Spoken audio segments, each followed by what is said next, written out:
Golden State Media Concepts bring you Book Review Podcast, a haven for bookworms of all ages and the widest genres, from mystery to memoirs, romance to comedy, fantasy to sci-fi. If you love to read, this is a podcast for you. It's the Golden State Media Concepts Book Review Podcast.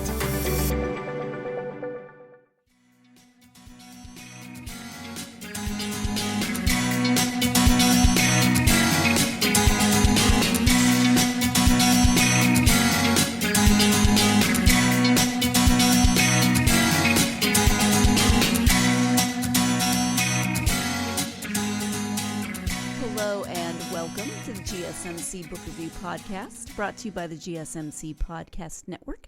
I am your host, Sarah. I hope that you had a great weekend. My weekend was good. It was nice. You know, just the usual weekend, but it was good. Talked to my parents, talked to my in-laws. We do that every weekend, but still, it's always nice to talk to them, check in with them, see how it's going. Talk about the weather. We always talk about the weather. Get to talk about the weather 3 separate times when I talk to my parents and my in-laws. I'm okay with that. It's all good. I'm nosy. I want to find out.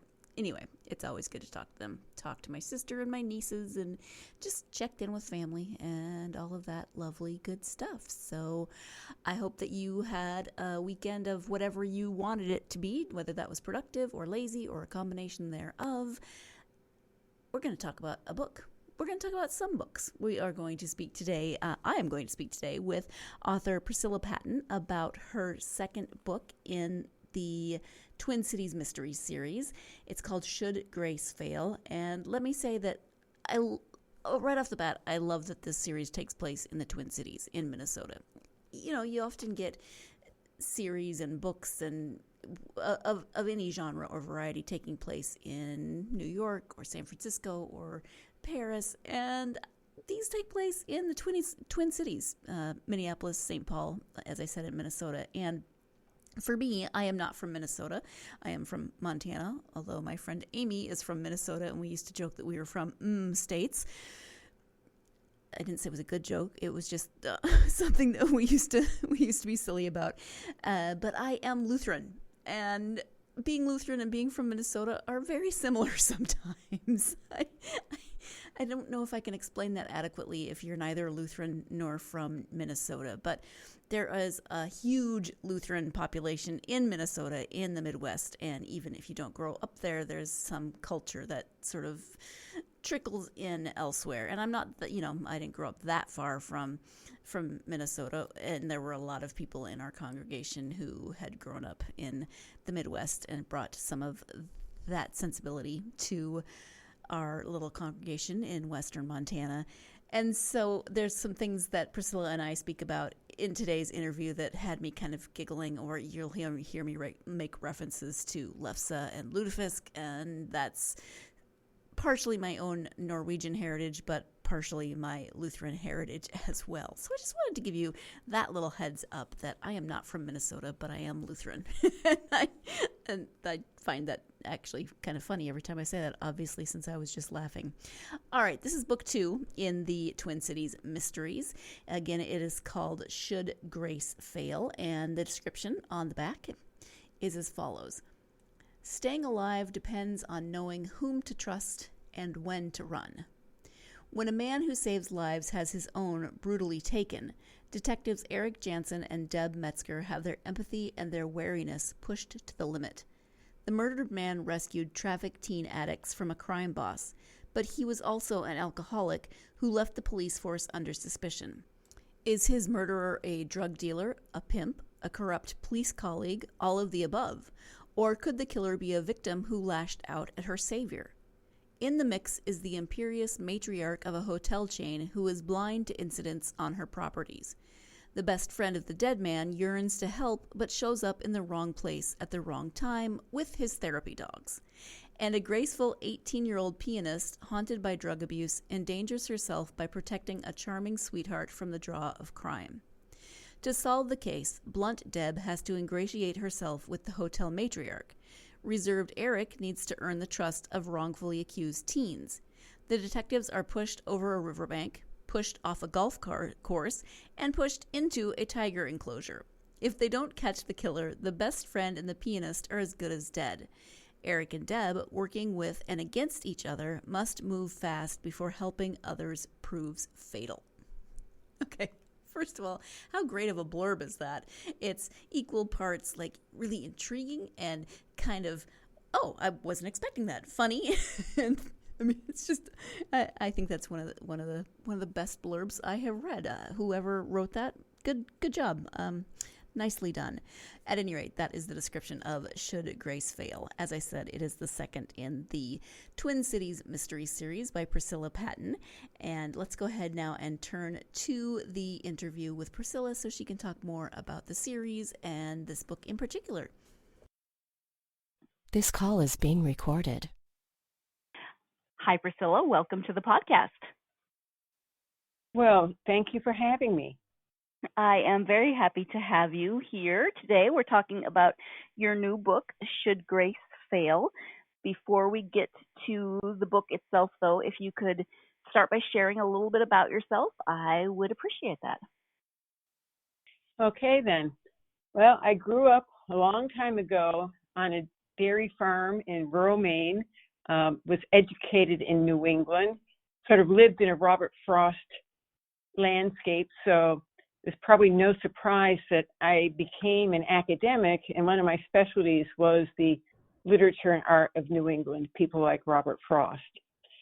Somewhere along the line, I met a Midwesterner, my husband, who was born in St. Paul, Minnesota, and that's where my mysteries are set, is in Minnesota. And he came from a big clan of Midwesterners who almost all had Norwegian background, and if they didn't have Norwegian background, then it was Swedish. But anyway, so that I mention that because that Scandinavian background shows up quite a bit in my mysteries.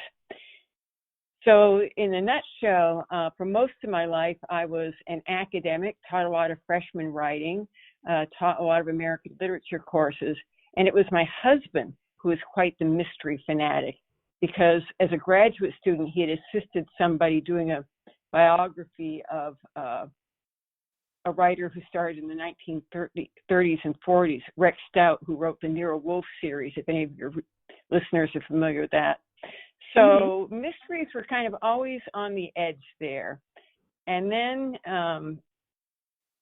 about a decade or so ago, everybody in this area really got obsessed with Scandinavian noir, Scandinavian mysteries. You know, it's when The Girl with the Dragon Tattoo was published.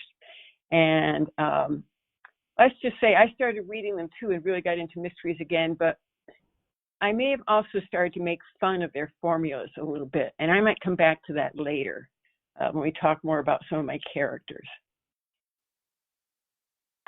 Oh, fun. I have so many thoughts because I am Norwegian in heritage. Okay. I grew up in Montana, not in the Midwest, but I grew up Lutheran, and we have a lot of Midwestern ties. And so I have, so many thoughts, but I'm sure they'll come up as we are talking. I love Sure. that we'll just go on from there. So let's talk about the books. There are two of them in the Twin Cities Mysteries. Twin Cities Mysteries. I can talk. Can you start with the first one and kind of give an overview of the series? Yes. What I'm aiming for in the Twin Cities Mysteries is smart entertainment. Fun, but also there are real serious elements. They're not cozies because there are some dark issues in there. Where Privacy Dies includes crimes against children and criminal invasions of privacy. I'll talk about the next one in a minute.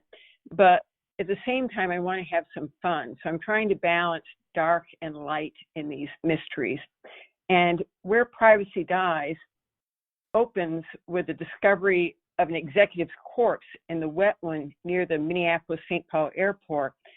And one thing I could possibly talk about some more is settings too, because what's fascinating about the Twin Cities setting is it's urban and yet wild and natural at the same time.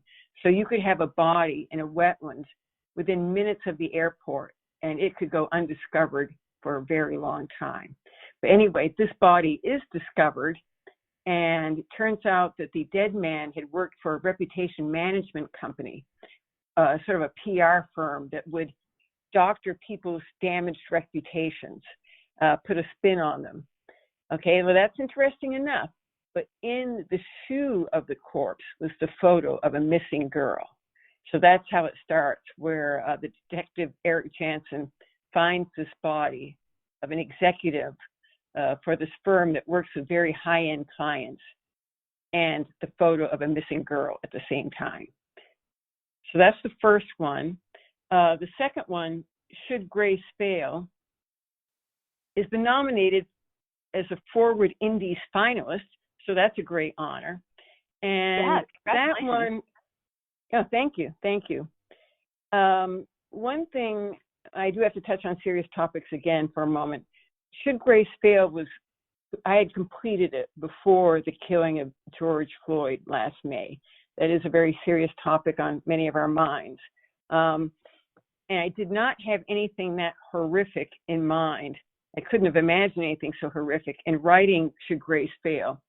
But one of the first characters you meet, the dead man, had been a police officer, and he had been a disgraced police officer who, he wasn't kicked off the force. He left before he was kicked off, but he had had problems with alcoholism, and though he hadn't killed anyone, he'd been accused of excessive violence.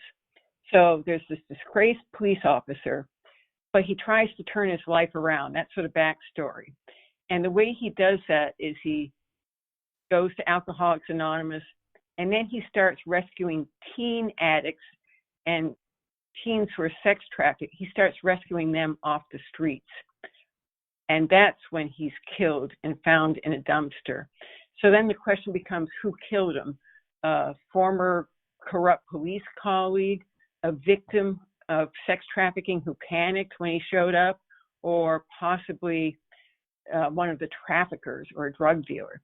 So that's sort of the premise for that one. And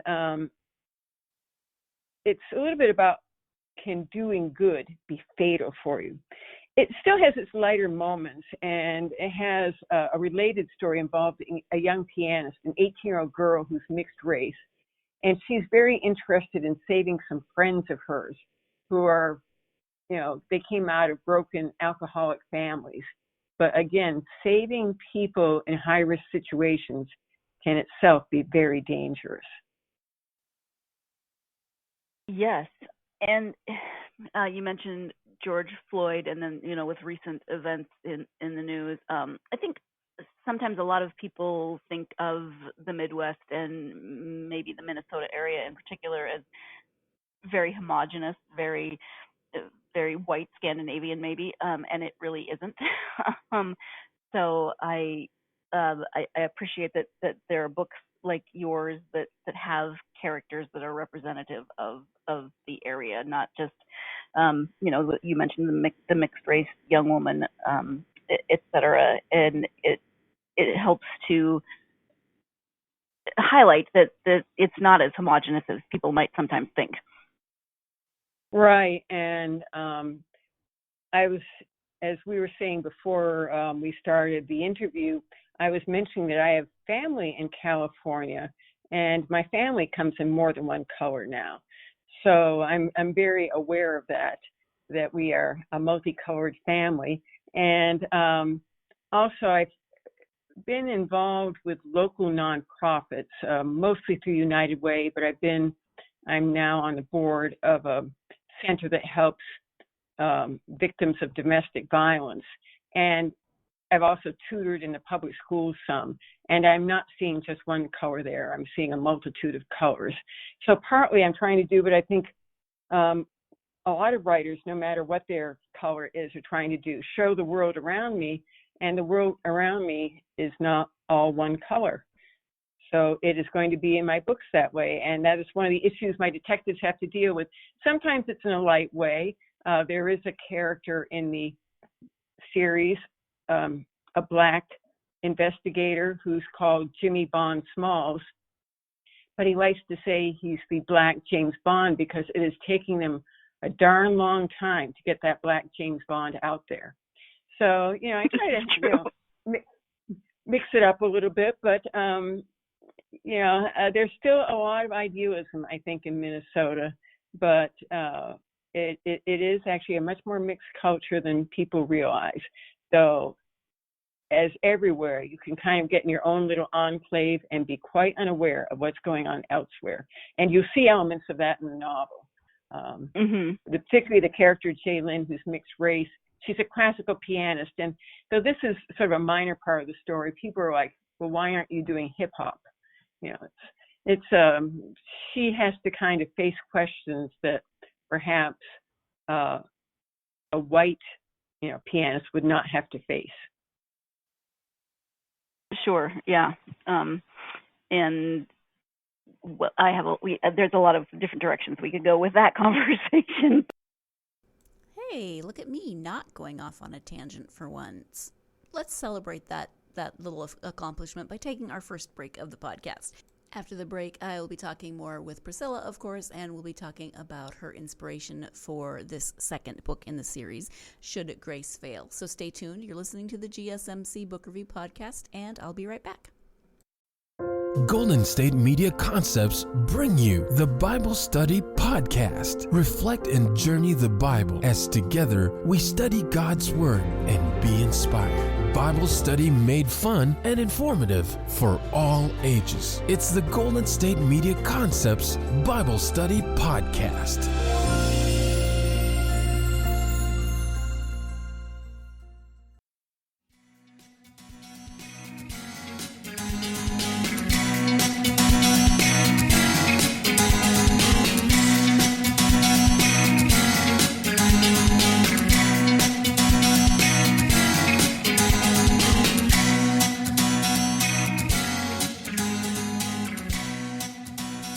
Welcome back to the GSMC Book Review Podcast. I am speaking today with author Priscilla Paton about her book, Should Grace Fail? Let's go ahead and return now to that interview. I won't go off on a tangent. What was your initial inspiration for this story, for Should Grace Fail? Well, part of it is, and this shows up in the first one too, Where Privacy Dies. I'd been fascinated in an interesting and slightly disturbed way about the police code of silence, which now is cracking, when police protect each other. And Eric Jansen, my detective, he's been shuffled around a bit between different agencies because he was a whistleblower. So I had done some research on that as background. Also, there were real crimes in which men murdered women, and these women have been trying to help those men, get them to a better life. I actually don't have anything that grim in my book, but this whole idea that is actually not uncommon, that women are often trying to help men who in the end sort of turn against them.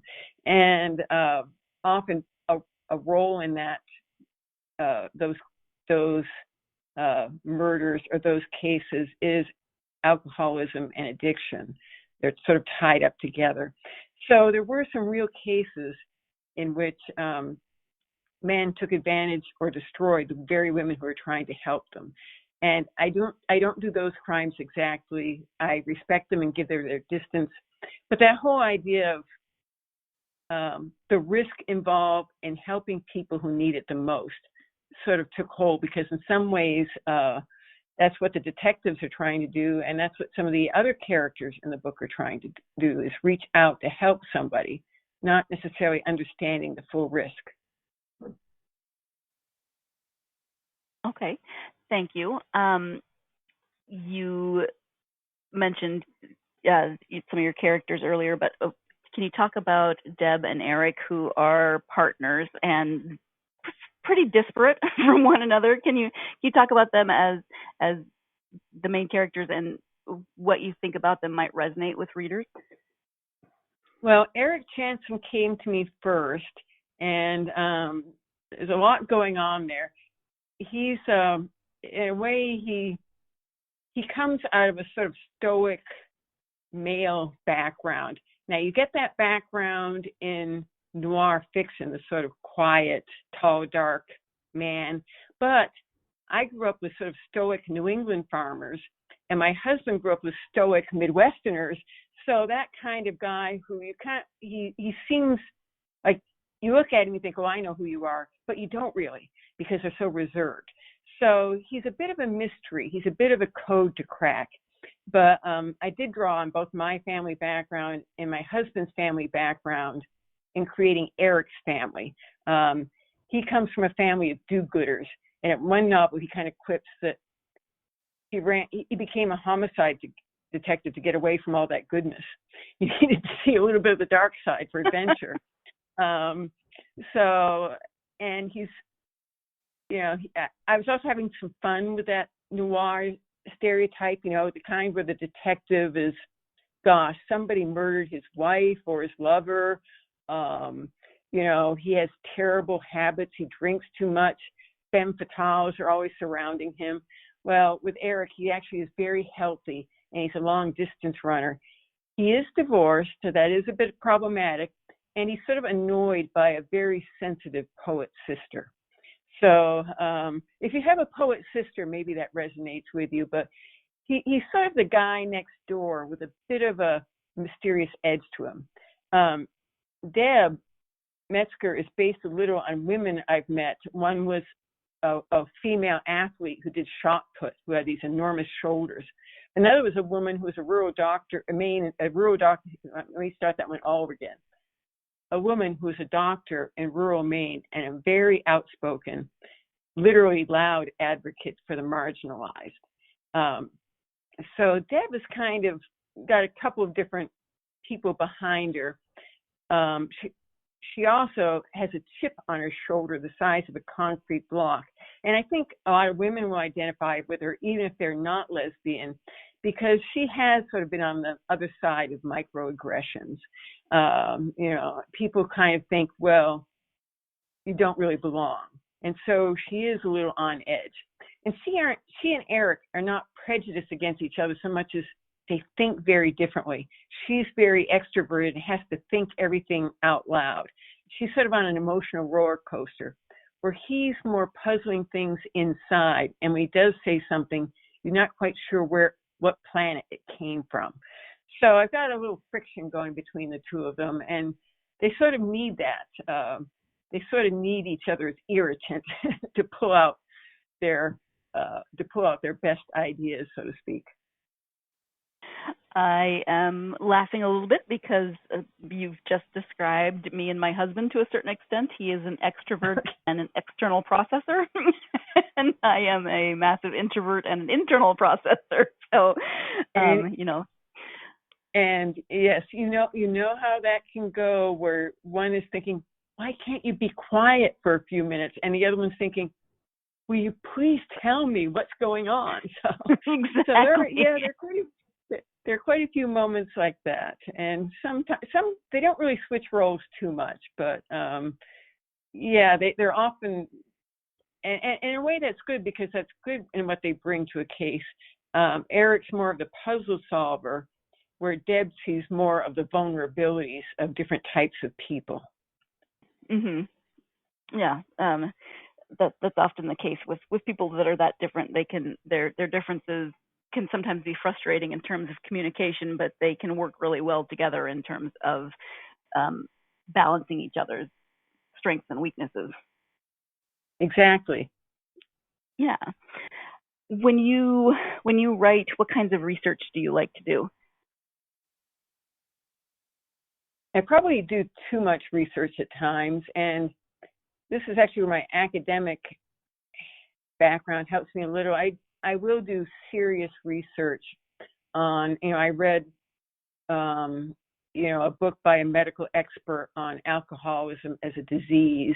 I read some very troubling memoirs by people who had been abused as children, or who had been raised by alcoholics, or had to come over an addiction that started for themselves when they were in their teens. So I do that kind of sort of somber research. But I also, pre-COVID, I did a lot of driving around to look up neighborhoods. for should grace fail, one area that I went to is the Polish and Ukrainian area in Minneapolis, where there's, a Polish deli.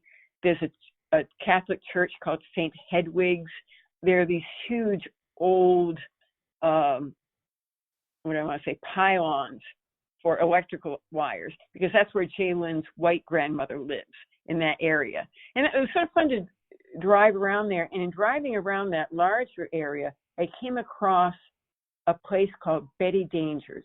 Betty Dangers is real, and I believe it has survived for the past year. But it's a pretend country club. It has plastic miniature golf instead of a real golf course.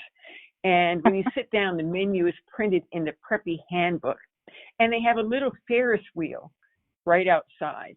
And you can eat on the Ferris wheel if the weather permits. I think the times I went there, I did not eat on the Ferris wheel, but I thought, I've got to get this in the novel somehow.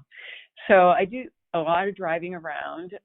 And I also ate at a place called the Wild Cafe. There's another scene set there. I did go to one of the locks and dams. The Mississippi and Minnesota River run right through the Twin Cities, and barges go up and down them. There's a lot of action there. And yes, people have ground right there in the Twin Cities in that river. So that was another thing to play with. So the most fun part is, I think, when I get to go out to eat. I have not yet been able to work in shoe shopping as a research topic. So I'll have to think about that one. Yeah. One of my characters have to buy shoes, but I do go around to different coffee shops in different kinds of neighborhoods, or drop in the public library and see who's there. But mostly I used to use eating out as an excuse to go to very different neighborhoods. And just about, I fictionalize some of the areas in the books, and that I don't give an exact street address. But I did go for every place in the book. I did go someplace specific that suggested that. So, and there are certainly real places in there. Betty Dangers, the Stone Arch Bridge, the Wild Cafe, the sort of real highways with real traffic jams like I-494. If you're in California, you know about traffic and cloverleaf and being stuck on the highway. Yes. But some of that happens here too.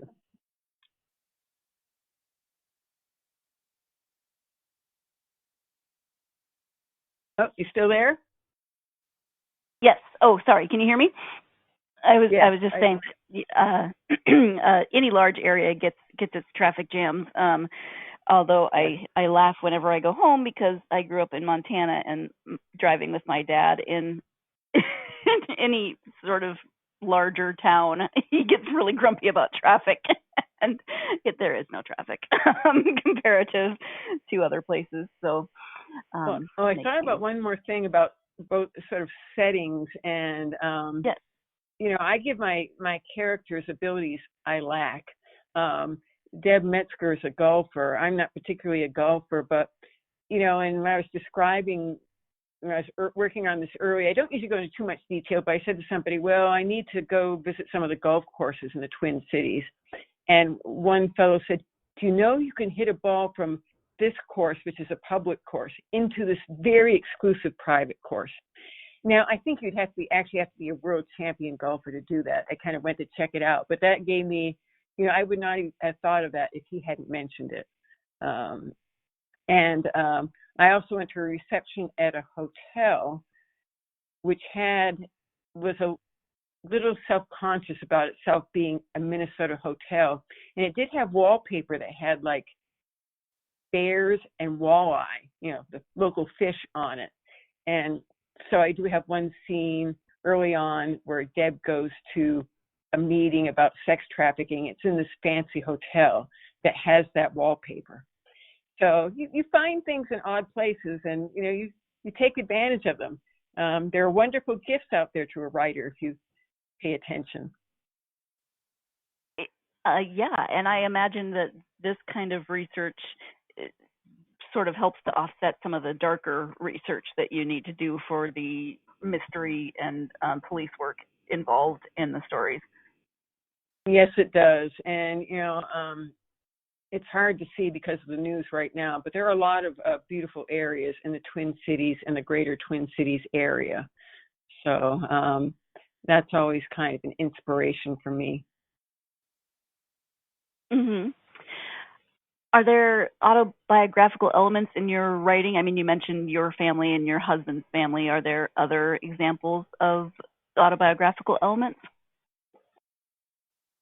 Not so much in the characters, but I think, like most writers, I draw on experiences and what expertise I have. In this book, Jay Lynn is a classical pianist. I was never a pianist, but I did play violin in a college orchestra and later a community orchestra. I've been affiliated with a college. It's very musical. So I knew that world, and I attended sessions on, talks on diversity in classical music. So that was a world I knew, and through other realms of life. A character in Should Grace Fail, Gordy Amdahl. When somebody sees a Minnesota type, and everybody in Minnesota has met this guy, an older man who is just so cheerful, so darn cheerful, and he's just going to help you out the best he can.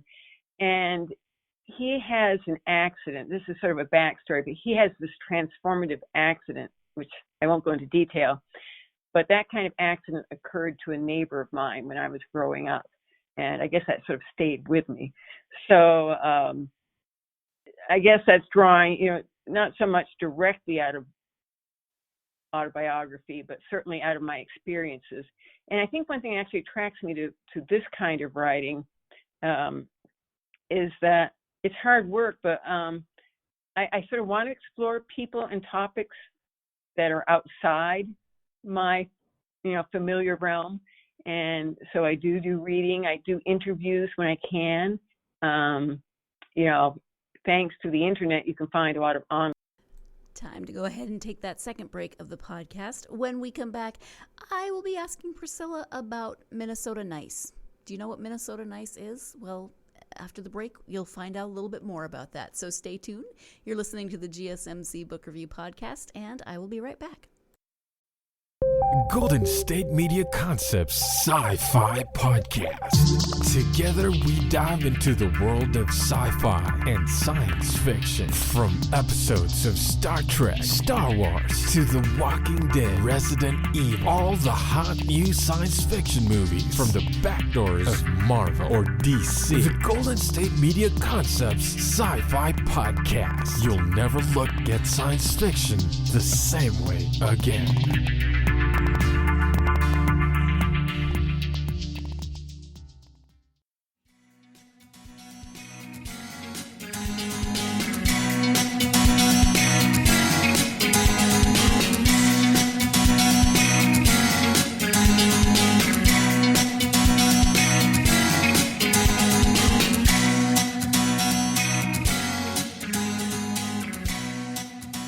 Welcome back to the GSMC Book Review Podcast and my interview with Priscilla Paton. We have been talking about her Twin Cities mystery series, specifically the new book in that series, Should Grace Fail? So let's go ahead and return now to that interview. Online interviews with people of all kinds of experience and stature. And also through my work with nonprofits, not within the Twin Cities, but outside the Twin Cities, I have met a few law enforcement types who work specifically on helping women who've been abused. Mm-hmm. When you transitioned from Maine to Minnesota, do you remember what it was like encountering Minnesota Nice? Was that ever explained to you? Did you? Was it? I'm blanking on what word I'm thinking of. But Minnesota Nice, yeah. What's your experience with that? Well, excuse me. For that, I have to take a big drink of water. Excuse me for a second. Well, I met my Midwest husband in Boston, Massachusetts, where we're both at graduate school. And I think when we, became serious and I came out and meet his family, they were certainly very nice. But everyone was blonde and blue-eyed. You know, I'm a Scot background. I have very pale skin, but I'm brown hair, brown eyes. But everybody was blonde and blue-eyed, seemed to have higher voices. And I think Mainers were a little more reticent and came across as more standoffish, even if they weren't actually. It was a slightly more distance facade. I'll put it that way. So there was a lot more smiling. I had to get used to smiling a lot more.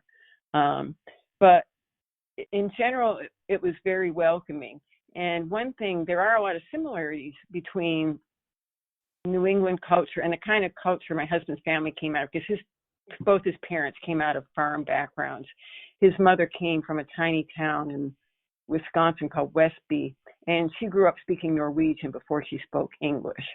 So on one hand, that's a wonderful background to have, but again, it can get a little insular. And I think I approached this culture with great love and respect, but as sort of both an outsider and an insider. Not that I'm going to say New England culture is better. There's a lot to be said for Midwestern nice, but just it does give you, it's good, you know, that's the thing I think that makes people writers, is when they have a sense that their perspective is a little different, or that they can achieve a little variety in perspective, either by coming from someplace else, having a different interest, whatever it may be. So, and I do have some fun with Midwest nice.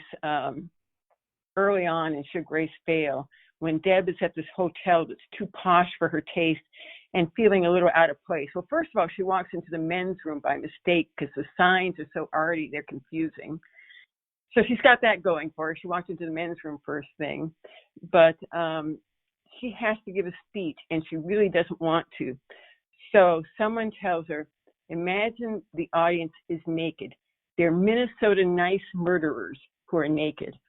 So do that what you will. Oh, wow, that's an image.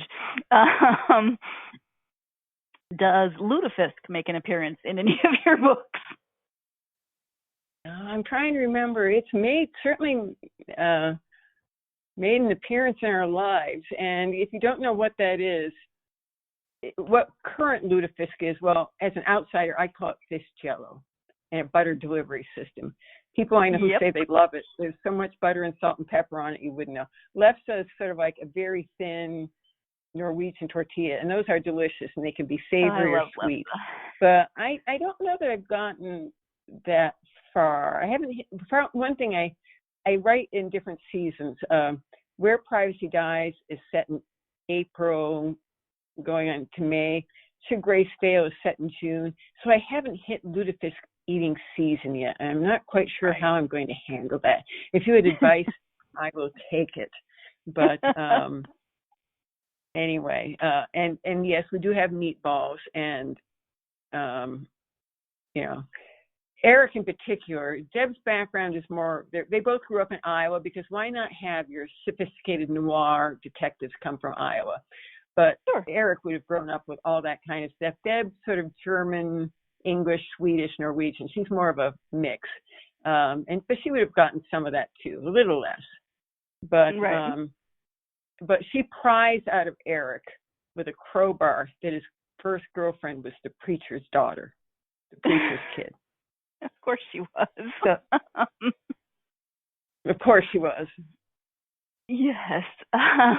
You mentioned that mysteries were kind of your husband's area of interest initially, but what draws you now to writing mysteries or in the mystery thriller genre? Well, I think several things happened. One, I got older, and I found I was falling asleep more after dinner when I started to read a book, so I had to read more of a page turner.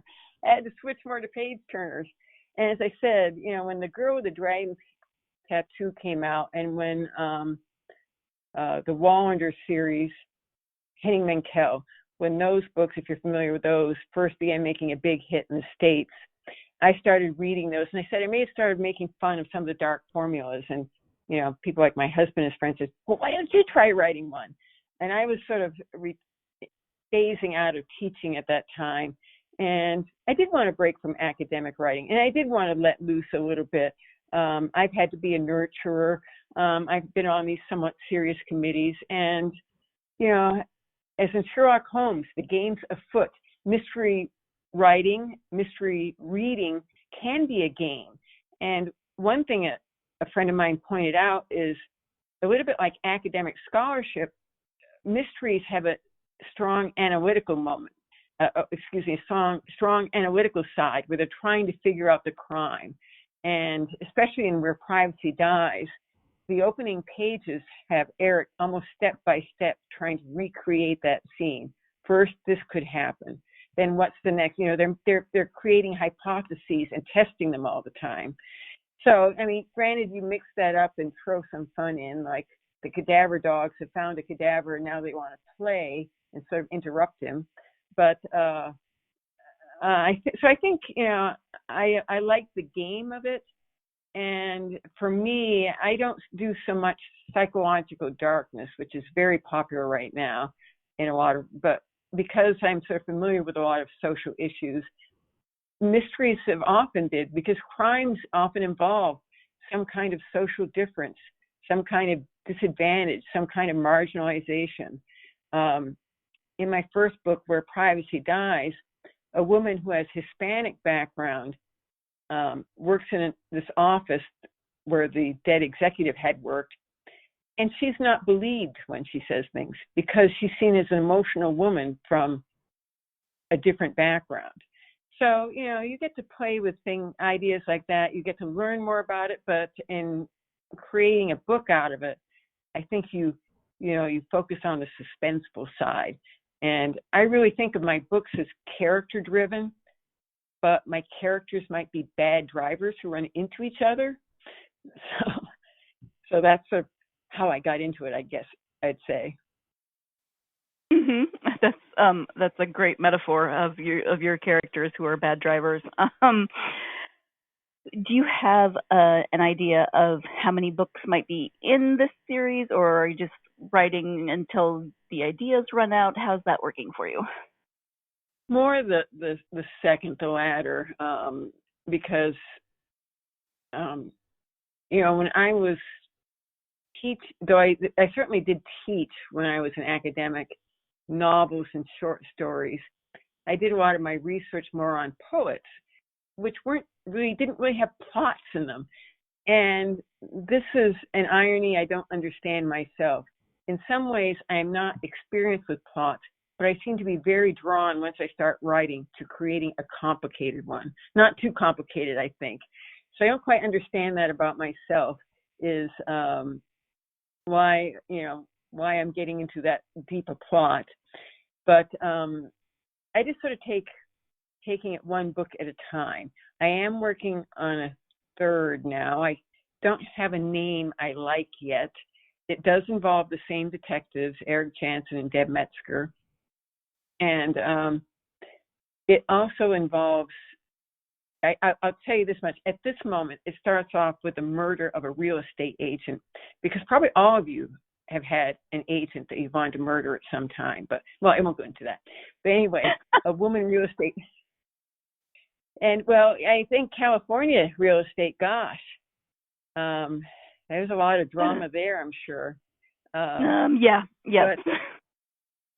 But you know, there's so many issues involving real estate right now. There's homelessness.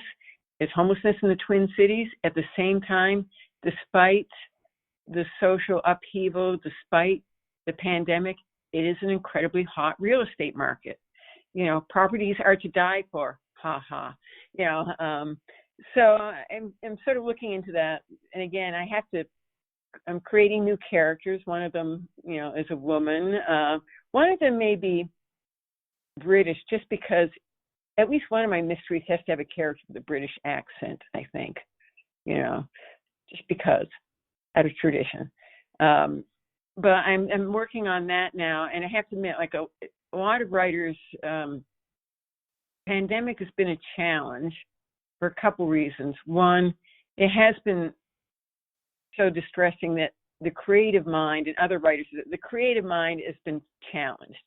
You're so focused on, what is dangerous, what's not dangerous, how do I get through each day, do I need to order something online, all the questions we've all gone through of just how do you get through each day.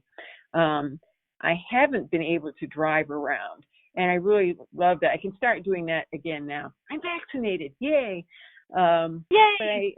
But you do get ideas dropping in at different coffee shops and restaurants and hearing what people say and seeing different sites. And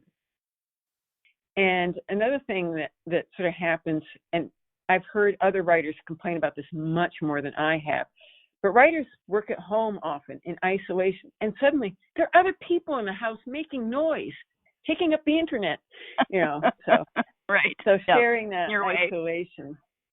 I also had to move within town, but during in the early days of the pandemic, because it was discovered that the house we were living in, I won't try to prettify it, the sewer pipes underneath had corroded away. So we were on, so what was our house sitting on? You don't want to know. And right now, we now live in a different place, and what's going to go there right now is actually a college dormitory. So I get to drive by and see these huge cranes and these huge pits. So I've got to have a construction scene in this novel I'm working on, which is about real estate anyway. And I think it starts with Eric and Deb. I'm trying to merge them there. Eric and Deb work for an agency I invented because I didn't want any real agencies to sue me, called Greater Metro. It is a public agency, but it doesn't have patrol policemen. It's like in Minnesota, there's the Minnesota Bureau of Criminal Apprehension. It's kind of like the bastard offspring of that. It's a smaller unit that does, that's called in when city forces are overwhelmed, or as the BCA is called in now, when there's fear that a local department, for whatever reason, can't handle or shouldn't handle a certain investigation. But they have been stuck in a building from the 70s that sits on the St. Paul-Minneapolis border. So I thought in the beginning of book... We need to take our final break of the podcast, but while Priscilla was talking about this next book and the predicaments that her detectives will be finding themselves in, I just kept thinking of this story that a coworker told me, a year or so ago, about a place that he used to work, and I can't remember the full extent of the story because it was kind of overwhelmingly gross, but it involved sewage and storage and files. Apparently they had to store all of their files for a certain number of years, depending on what business it was and what industry it was, and there was a sewage issue, and all the files just got drenched in sewage. Wow, that was a disgusting note to go to a break on. I apologize. Go, I don't know, have some sort of mental palate cleansing while we take our break. When we come back, more with Priscilla. So stay tuned. You're listening to the GSMC Book Review Podcast, and I'll be right back. Tired of searching the vast jungle of podcasts? Now listen close and hear this out. There's a podcast network that covers just about everything that you've been searching. The Golden State Media Concepts Podcast Network is here. Nothing less than a podcast bliss with endless hours of podcast coverage. From news, sports, music, fashion, cooking, entertainment, fantasy, football, and so much more. So stop lurking around and go straight out to the Golden State Media Concepts Podcast Network. Guaranteed to fill that podcast itch. Whatever it may be. Visit us at www.gsmcpodcast.com. Follow us on Facebook and Twitter, and download us on iTunes, SoundCloud, and Google Play.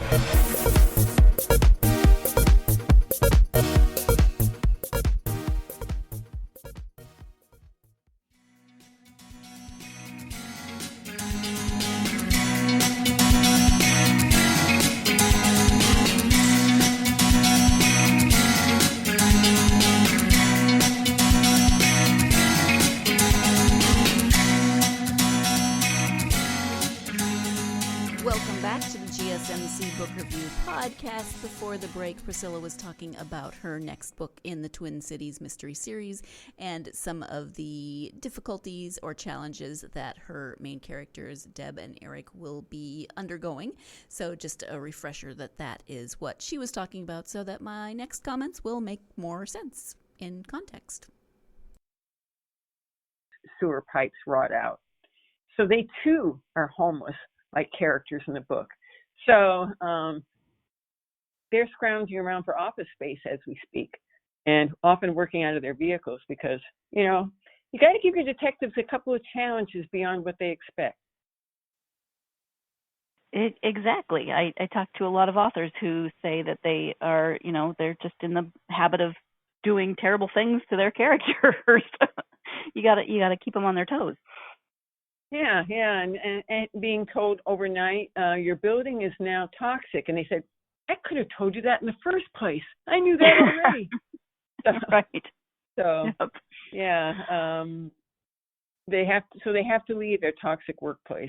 And I'm still working on where they're going in that, but give me something to think about. But so anyway, so in a sense, I've made them homeless too. Right. Yeah. From your own experience with writing, with teaching, etc., do you have advice for aspiring authors? In some ways, yes, with academic writing, I learned some very good habits. But I also had to turn my back on that to do creative writing. Sort of say, okay, I am writing today without rules. I am just going to make stuff up and run with it. I mean, there is a lot of creativity actually in academic research too. I don't want to imply that, but you are playing a different game, and the rules are very different. The other advice I heard once is that bad writing comes before good. First drafts, second drafts, that thing that you might call a draft, they often aren't your vision yet. They aren't what you want. And I think one thing I struggle with is, I'll call it early discouragement. And it may not be the very first thing I write, but when I've written something twice or three times, I'm saying, this just isn't happening. And you have to really ask yourself the hard question, do I abandon this? Or is it simply that I haven't thought about it enough yet, or haven't lived it yet? When you're doing creative writing, particularly once let me start that over again. The creative writing, it isn't like I do the plot first and then the emotions second. It's all worked in together. Sometimes the emotions come first, but often when I'm redoing a scene, I have to think, what are the emotions that my character is feeling? Like in To Grace Fail, what is this pianist feeling when she realizes that her friend has fallen off the wagon and is taking drugs again? That kind of thing. Or even my detectives, when they come across, and maybe this is more the project I'm working on now, but Eric has quite a bit of detachment with the corpses, unless it's a woman or a child. And to tell the truth, he kind of has to have Deb take over with that corpse. He sort of has a little bit of old-fashioned gallantry where he can't handle it. Now, I'm getting back to my characters and away from the writing, but I think, as I said, bad writing comes before good. I have to be very aware of that early discouragement phase. Is it just that I haven't done enough work, or is this really an idea that's not going to fly? And then, when you're creating multiple characters, you really have to kind of put yourself into some of the emotional trauma that those characters are going through. Also, some of the emotional fun. In these series, there's sort of a department dweeb called Dries who annoys both Eric and Deb. And they may not be above playing nasty little tricks on him. So I had some fun thinking up those nasty little tricks. Nice. And you can do them relatively harmlessly by writing them instead of doing them to your Right. your family members or coworkers. And I think, writing is a little bit releasing the imp. I mean, you do have to be really, it's in the final revisions that you really bring your standards to bite, but you do have to have a lot of free writing, a lot of inventiveness, try out things that you think are maybe too extreme to work, but maybe they can end up being fun, or maybe you can end up in a revision twisting it a different way. But I had a couple of those moments in this book where I thought, well, do I dare put this in? One is, and I don't want to give this away, but the two detectives are standing in a lake, because why wouldn't they be standing in a lake? They're all over the Twin Cities. So Eric and Deb are up to their knees. Eric and Deb are up to their knees in the water. They're stuck on a case which now has other cases attached to it. And Deb asks Eric, well, what do you want to be in terms of law enforcement? I'm not going to give away his answer, but it's just they suddenly go off on this very strange tangent about what their dream lives would be. So, you just kind of have to sometimes let them go too. Let them say the weirdest things that come into their heads. Yep, absolutely. When you take the time to read for yourself rather than reading for research or something else, do you have favorite authors or genres or things that keep you awake instead of putting you to sleep? Well, I'm in 2 book clubs, and I'm sure this resonates with many of your listeners. And both of them prefer books that I might call improving. They might be novels or nonfiction, but they're on, I could show, if I were one of my detectives, I joke, somebody in them has to be seriously oppressed.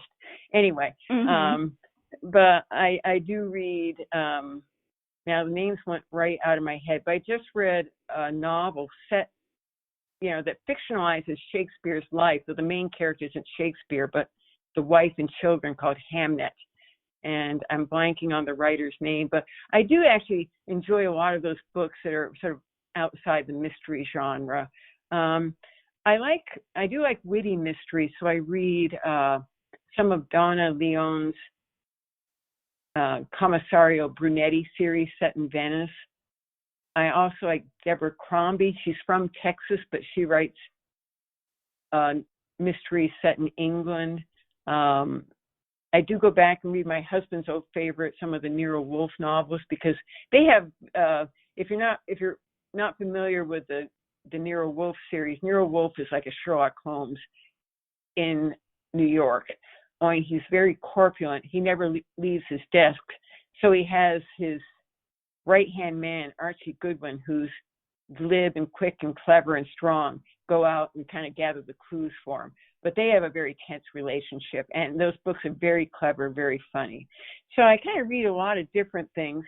I do, I have to, during some of the great cultural stress we've been going under this past year, very different kind of reading. I will read the poetry of Mary Oliver. She passed away maybe a year ago. She writes nature poetry. It's very soothing. And it's very touching, and a little bit like Eric Jansen in the book, and maybe growing up in rural Maine had something to do with this. I'm a bit of a birder or bird watcher, which is made fun of in the first book. Some bird watchers are kind of mocked in the opening chapter, but I will sometimes still go back and read some nature writing or nature poetry when I sort of need to back out of it all. Sure. Yeah, makes sense. I know you have a website, so can you share your website as well as where people can find you or interact with you on social media? Yes, my website will also have links to my other social media up kind of in the toolbar. And my website is Priscilla Paton. Would you like me to spell that out? Or, sure. Anyway, PriscillaPaton.com. So simply PriscillaPaton.com. Or you could Google "should Grace fail" and you'll get a lot of news stories, because apparently Grace is failing all over the place. But anyway, oh no, crises. I know, because I had sort of an alert thing on the title, but often what I get news stories about Brexit, about Crimea, whatever. By the way, my first name, Priscilla, it is very New Englandy, and supposedly I was named after the woman my father did not marry. I don't know what that story is, but it's very bizarre. Interesting. I think my mother liked that name, not realizing when he mentioned it that it was the name of his ex-girlfriend. That didn't come out till much later. So, and I am on Facebook. There is an author page. Again, I think if you Google Mystery Priscilla Paton, it'll come up. As I said, my website has links. I'm on Instagram, mostly for bird photos. I haven't put up too many lately. I do have an author page on Facebook, and I'm also on Goodreads.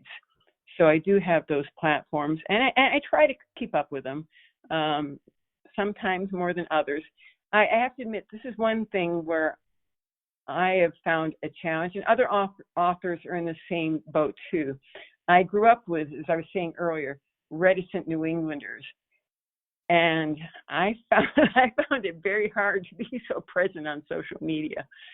I don't mind looking at other people's stories, but what? I have to put up something about me? So that I can be a understand that. Yes. I have done public speaking. That actually doesn't bother me as much as it does my detective, Deb Metzger, because I used to teach, and I've given more formal presentations. But that online life, that sort of virtual life, I still haven't quite got the hang of it. It's rather strange to me. Yeah, that's understandable. I mean, it's definitely a generational thing, partly, and partly just, I mean, if you're not used to putting everything out there all the time, social media is a different beast. I might say one other thing about writing mysteries, and again, this is not my idea alone. Other mystery writers have said it. In some ways, mysteries are feel-good novels. Not always, and I'm not just talking about cozies, but I write them, people read them, because usually they offer, not all, but usually they offer at least a glimpse of justice, or what justice would look like if it happened. Sometimes, it's so hard to achieve justice in the real world. We do achieve it at times. It's constant work. So it's sort of odd to think that way, but I think there have been a lot of mysteries have been read during the pandemic, because, as I said, in some ways they can be exciting and they can be thrilling, they can have danger. But the great British writer P.D. James said, it's a human being solving problems created by other human beings to provide an answer. And it can take effort to get to that answer, both as writer and reader, but I also want there to be fun in it. I agree. I like that. Thank you. Well, we have talked about quite a lot of different topics today, but is there anything that we haven't covered that has occurred to you that you wanted to bring up, maybe about the books or about writing? Well, some writers manage to work recipes in their books. You mentioned lutefisk and lefse. I don't think I want to go there, but I haven't found a good way to do that yet. So I do try to have, I read the Canadian writer Louise Penny, and she always makes me hungry, because it seems like there's always time in her little invented Quebec village for croissants and really great coffee and crisp white wine. I try to get those in my books, but my detectives are more often eating on the run. And having bad coffee. There's a lot of bad coffee in this book. Though at the very end, again, justice returns at the very end. Eric makes himself a good cup of French roast at the end of the book. So there's that to look forward to. I think that's about all I have to offer. Okay. That just makes me think of another Minnesota-based mystery series. Those are cozy. Thank you once again to Priscilla for joining me to talk about Minnesota and Lefse and Lutefisk and the Twin Cities, and for making me hungry, not because of Lefse. I mean, totally because of Lefse, not because of Lutefisk. Mostly what I can tell you about Lutefisk is that it's all about the clarified butter. That's enough. But the Lefse then just got me thinking about all the other Norwegian desserts that I grew up with, and now I'm hungry and I want desserts. Anyway, thank you to Priscilla for talking to me. If you are a fan of mysteries and you like a mystery that's set in maybe a setting that you don't read very often, we did talk about Joanne Fluke's series that is also set in Minnesota, so it's not unheard of. But I've not read a lot of books or series of books set in the Twin Cities specifically, so maybe I just don't get out enough. But I really did appreciate the settings. So if you are a fan of mysteries, if you're looking for a new series, or maybe you've read the first one and you want to check out the second one, you definitely should. It's again called Should Grace Fail? And it's by Priscilla Paton. So thank you for hanging out with me while we chatted with Priscilla. I hope that you will join me for the next podcast. For the next episode, we'll be switching gears from mystery to...